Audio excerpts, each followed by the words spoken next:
This is Into the Story, the podcast where you learn English with true stories from all over the world. Stories that connect us and inspire you to get where you want to go. Hi there, it is your host, Bree, and welcome to the podcast. If you've listened to this podcast before, you know that normally I share the full story of one person from start to finish. And this is where I ask them quick and fun questions. They're not prepared, so you really get to hear completely natural language. And today I am sharing the lightning round from my conversation with Stephen Devincenzi. If you missed last week's episode called Being Bold, Stephen is a former teacher and he is the voice behind the Simple English News Daily podcast, also known as Send 7. And today he is going to tell us a few things that he has learned from being the host of that podcast, specifically ways to communicate that I think you'll find interesting, and also different insights just from life in general. The doors are now closed to my Master Public Speaking and English course, but if you want to speak English with impact and influence, then you can join my free newsletter for practical tips to help you speak with confidence and open new opportunities. You can sign up at intothestorypodcast.com. Okay, now to my lightning round with Stephen. You are a teacher, is that right? Or what did you get your degree in? What did you go to university for? So when I went to university, I studied something called Education, Culture and Society. That was the name of my degree. It was like a mix of education and sociology. But I did that because at uni, you can choose to do a specific teaching degree in the UK.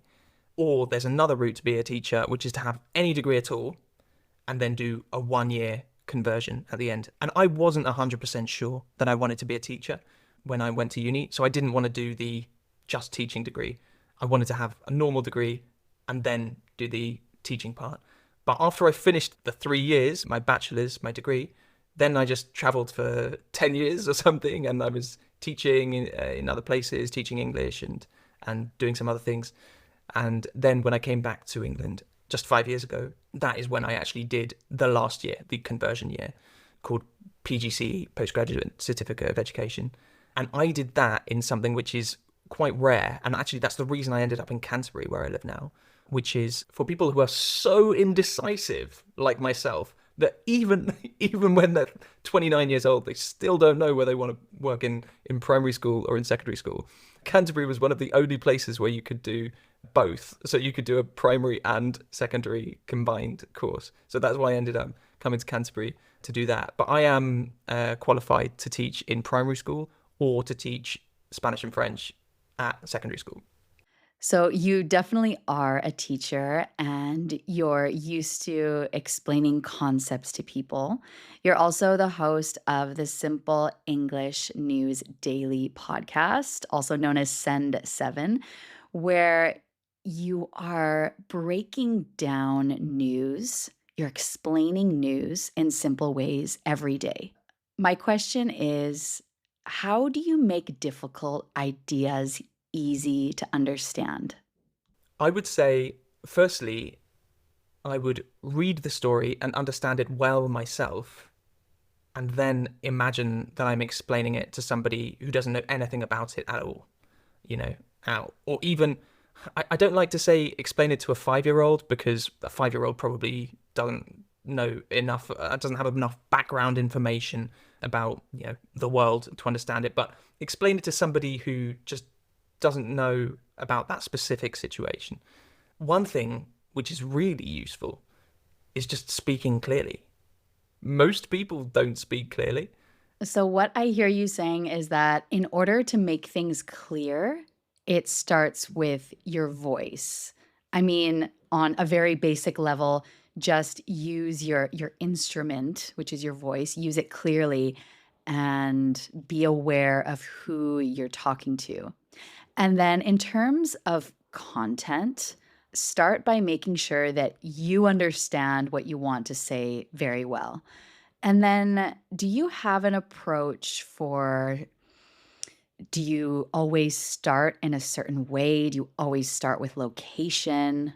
Yeah, there are a few little tricks. Maybe this is something more specific to my podcast, but one thing is to ground people in the location immediately. So maybe 8 out of 10 stories on Simple English News Daily start with in China, in India, in Argentina, just uh, in the country, or Colombia's president Gustavo Petro has said blah blah blah blah blah blah. So like they're grounding in the geography in the first few words, I think can bring the picture of where the story is coming from, so that then the rest of the story can be layered on top of that, Yeah, if that makes sense. absolutely.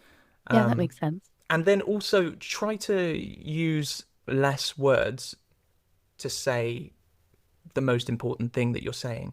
And do you use this approach in other aspects of your life? This idea of using less words to communicate things, just being very direct and making it as simple as possible? I would say, even though it's a bit different, I was working as a primary school teacher for 4 years. And at the beginning of the time I was doing the podcast, now I'm only working on the podcast, but until last July, I was doing both at the same time, working as a primary school teacher and working on the podcast. The content of what I'm talking about is completely different, right? There's just no relation. But one thing which I have always found very useful of keeping the attention of 30 primary school children was speaking clearly, just speaking in a way that they understand everything that I'm saying and only saying important things. If I start using other sentences which are not quite as important, maybe a bit more difficult to understand, not 100% related to the content that I'm delivering, then the primary school children can drop off, stop paying attention, and start looking at that bird which is just out the window, which looks really interesting and is so much more interesting than Mr. Devincenzi. But if I can keep their attention by just saying really important sentences, like, look, listen, this is the thing that you need to know right now. That's really interesting. And actually, there's this rule in public speaking, and what you're saying right now is absolutely in line with that rule. And it's that you should only ever try to solve one problem when you're speaking. So before you give a class, before you give a presentation, you should always understand, okay, like what is the one problem I want to solve? So what you're saying makes complete sense. Okay, my next question. If I were to open your podcast app right now, what would I see? What are you listening to? I listen to a lot of news content, as people could probably imagine, because it's my job. I'm keeping myself informed so that I can keep other people informed. I listen to the New York Times, the Daily. There's a fantastic podcast on Ukraine every day, which is called Ukraine the Latest. I listen to that every day. I get some more conversational style things from a guy called Sam Harris. Okay, so when you're listening to podcasts, it sounds like it's more for work. Believe it or not, I am so lucky that I have actually invented a job for myself that I really love doing. Even before I started the podcast, I was already a complete news junkie. I've just validated it even more by turning it into my job. That's amazing. I love that. Okay, next question. If you could tell your 18 or 19-year-old self one thing, so the Stephen that was in the story that you told, what would you tell him? It's a bit cheesy, but just keep going. Just do it. I absolutely loved being 18 and I loved all of my 20s. And honestly, I wouldn't change a thing. I just had such a great time. maybe be like a little bit more conscious of people's feelings and just be even nicer to people. I think I was pretty nice, but I think people can always be even a little bit nicer. So maybe I would say that. But apart from that, I would say just do. You've got some great years ahead of you. Enjoy it. And what is your morning routine? I always love asking this question. I'm so curious about other people's morning routines. So, what do your mornings look like? I make breakfast in bed for my partner almost every day, unless one of us needs to get out of bed for something particularly early.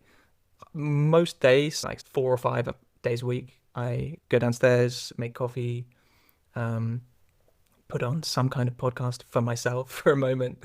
I make maybe a porridge or some cereal and then take that up to her.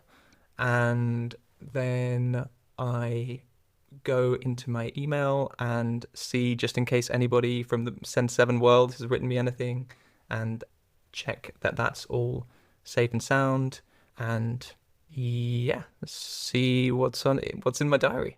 And what is one small thing that you do and that you would recommend that other people do every day in order to grow? So, just a small, it can be a very simple daily practice that you think is worthwhile to be better in life or in work. Hmm. I think it's important to realize that most people are living in their own worlds 99% of the time. And people are not thinking about you. I think people get obsessed with what other people are thinking about them, when the reality is nobody's thinking about them. Most of the time, nobody is thinking about you. And that's quite useful. Absolutely. That's such a great reminder. Everyone's just out there doing their own thing, doing the best they can. No one's really looking at you. Okay, last question. What is the worst advice you've ever been given? A lot of people say it's all about the money, like everybody is just doing everything for money. That's just not true. Like, there are so many different motivating factors of what people do in their lives. There are so many different reasons that things happen in the world. The idea that everything just happens because of money, even I would say just because of power, it's a complete oversimplification of the world that we live in. People are motivated by many, many, many, many different things. And money it's important, but it's not everything. Most people are motivated by wanting to do good, firstly for themselves and their families, but then also a little bit more for the wider community and for everybody. Most people are good. Okay, amazing. Thank you so much, Stephen, for answering my questions. It's so nice to hear people talking about different things. In your case, we're used to hearing you speak about the news, and you're so good at what you do. But it's really nice to hear you talking about other things that we're not used to hearing you speak about. So thank you so much, Stephen. It was wonderful having you on the podcast. Thank you. Thanks for having me, Bree. It's a pleasure. That's it for this bonus lightning round with Stephen Devincenzi. I loved his response to ways to improve our lives, simple practices that, no one's really looking at us. Just worry about doing what you do. I hope that you enjoyed this lightning round. Make sure to follow Into the Story wherever you listen to podcasts so that you never miss an episode. And if you would like to support the show, then an incredible way is to leave us a 5-star rating. And if you have an extra minute, also a few kind words in a review. And don't forget to join my newsletter where I share practical strategies to help you speak English with impact and get where you want to go. You can sign up at intothestorypodcast.com. Okay, that's all for today. Next week, I will be back with a brand new true story. Until the next time, I hope that you have a good time, or at least a good story to tell.